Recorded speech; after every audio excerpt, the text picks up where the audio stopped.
참 예수님, 두봉 주교님께서 어저녁 선종하셨습니다.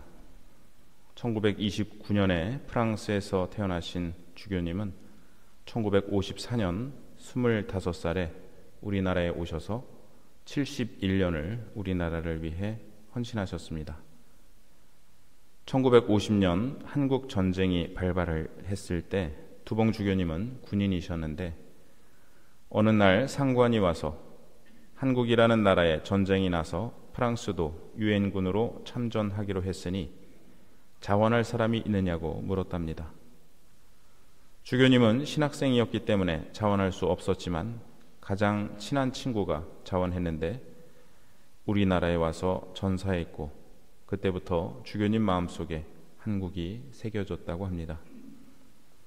1953년 사제서품을 받은 두봉 주교님은 이듬해 10월 배를 타고 2달 반 동안 여러 나라를 거친 끝에 12월에 우리나라에 도착하셨습니다. 그때의 상황을 주교님은 이렇게 얘기합니다. 전쟁이 끝난 직후라 모두가 너무 가난했죠. 그런데 다들 마음이 너무 따뜻한 거예요.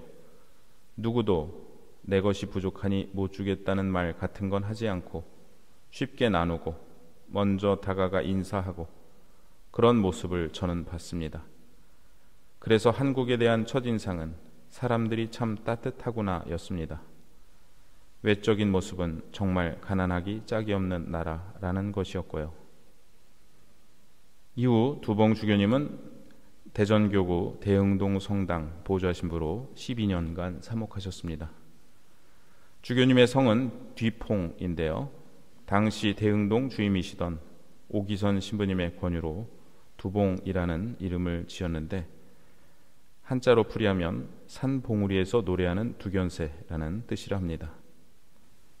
대전에서 두봉 주교님은 본당 사목과 교구 업무 외에도 가톨릭 노동청년회를 창립하고 지도하셨습니다. 전쟁 직후 집을 나와 길거리를 헤매거나 땅을 파서 움집을 짓고 사는 아이들이 많았는데 선화동 다리 밑에도 가출해 떠돌다가 모여 지내는 아이들 40여 명이 있었다고 합니다. 주교님은 가톨릭 노동청년회 회원들과 아이들을 찾아다니며 돕고 부모들을 설득해 다시 집으로 돌아가도록 활동하셨습니다. 또한 조치원에 땅을 구해 신자들과 논개간 사업을 하셨고 청년들에게 불어를 가르치시면서 MBC 라디오 5분 명상이라는 프로그램을 진행하기도 하셨습니다. 1967년 파리예방 전교회 한국 지부장으로 선출되셔서 대전을 떠나 서울로 이동하셨지만 2년 뒤인 1969년 신설된 안동교구의 첫 교구장으로 임명되셔서 주교 서품을 받으셨습니다. 두봉 주교님은 주교 문장과 사목표어를 정하시지 않았다고 하는데요. 후에 사목표어는 굳이 말하자면 하느님 안에서 하느님 앞에서 기쁘고 떳떳하게 라고 말하고 싶다고 하셨습니다. 1978년 이른바 오원춘 사건이 일어났는데요. 영양군에서 농가 소득에 좋다면서 감자 재배를 권장했는데 알고 보니 불량 종자를 배급했고 80% 이상이 싹이 나지 않았습니다. 농민들이 피해 보상을 요구했지만 당국은 듣지 않다가 가톨릭 농민회가 적극 나서고 교구 사제들이 피해 현장에 직접 가서 조사를 돕고 투쟁을 전개하면서 보상을 받았습니다. 그런데 그 활동에 앞장섰던 안동 가톨릭 농민회 오원춘이라는 분이 중앙정보부에 납치되어 폭행을 당했습니다. 안동 교구는 대책위원회를 구성하고 실태를 알리는 문건을 배포하며 전국적인 기도회를 펼쳤습니다. 교구 신부님들 여러 명이 구속됐고 유신 정권은 항의를 이어간 두봉 주교님께 추방 명령을 내렸습니다. 이 소식을 들으신 성 요한 바오로 2세 교황님은 두봉 주교님과 김수환 추기경님 그리고 주교회의 의장이시던 윤공희 대주교님을 로마로 부르셔서 독재 정권 아래에 있는 한국의 현실과 사람을 살리기 위해 사제들이 나설 수밖에 없는 상황을 이해하고 격려해 주셨습니다. 두봉 주교님은 교황님의 지지를 얻고 다시 한국으로 돌아오셨는데 얼마 뒤 12.6 사건이 일어났고 주교님의 추방 명령은 취소되었습니다. 1990년 교구장직을 은퇴하신 두봉 주교님은 경기도 고양시 행주공소에서 14년간 피정지도를 하시다가 2004년부터 안동교구의 초청으로 경북 의성군의 공소에서 지내시면서 미사와 고해성사를 드리시고 유기농 농사도 지으시다가 어제 하느님 품으로 가셨습니다. 두봉 주교님의 인터뷰 기사를 읽으며 우리가 평상시에 궁금해하는 많은 것을 말씀해 주신 것 같아 옮겨드립니다. 저는 감사의 기도 말고는 할 것이 없습니다. 기도하는 시간은 부담스러운 게 아니라 가장 편안한 시간입니다. 아침에 일어나면 먼저 미사를 드립니다. 또 성무일도를 바치고 1시간 이상 개인 묵상에 들어가죠. 그저 침묵하는 시간이라고 보시면 됩니다. 알아서 다 주시는 분께 무엇인가를 더 달라고 할 것도 없고요.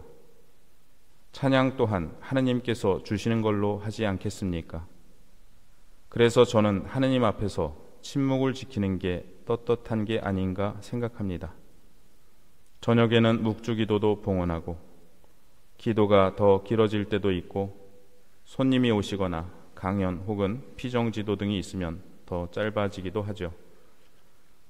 저에게 버릇이 있다면 어떤 일이든 어떤 사람이든 그 안에서 좋은 것만 보려고 노력한다는 건데요. 안 좋은 것에 대해서도 감사하다고 기도하고요. 예를 들어 감기에 걸린 것은 안 걸린 것보다 안 좋은 일이지만 좀 아파보고 그러면 다른 아픈 사람들의 입장과 상황을 좀 더 쉽게 이해할 수 있게 되지요. 고통을 주실 때 아프지만 그 고통이 나에게 필요하기 때문에 주시는 게 아닐까요? 아담의 죄가 없었다면 좋겠지요. 하지만 그 죄를 지었기에 하나님의 크신 사랑을 더욱 깊이 체험하고 느낄 수 있었지요. 좋은 것이나 잘된 것에 대해서가 아니라 원치 않은 일을 두고도 감사 기도를 하기란 쉽지 않습니다. 하지만 좋은 일에 대해서든 안 좋은 일에 대해서든 우선 고맙습니다 하고 기도를 바치면 굉장히 여유를 가질 수 있게 됩니다. 이끌어 주시는 대로 받아들이다 보면 좋은 방향으로 이루어집니다. 하느님의 뜻을 받들려면 지금 받들어야죠. 행복한 삶을 사는 비결은 그런 게 아닐까요? 저는 한 달에 한 번씩 고해성사를 보는데요. 특별한 죄가 있어서라기보다는 많은 경우 성령의 말씀을 그냥 스쳐 보내지 않았는지 성찰하는 시간입니다. 내 생각대로, 내 기분대로만 행동하면 나도 모르는 사이에 유혹에 넘어갈 위험이 있습니다. 반면에 주님께서 이끄시는 대로, 성령께서 도와주시는 대로 산다면 정말 자유롭습니다. 축복이죠.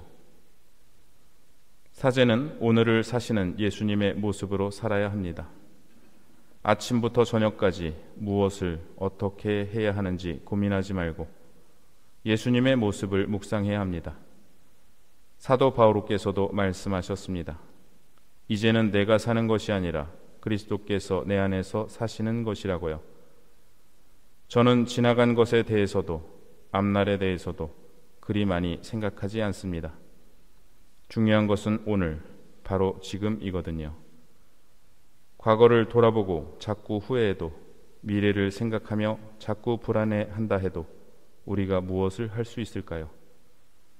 주님께 내어 맡기고 지금 주어진 이 시간을 열심히 살아야죠. 고맙다고 하면서요. 하느님 앞에서 기쁘고 떳떳하게 살아간다면 그것이 최고의 행복이고 그것으로 너무나 만족합니다.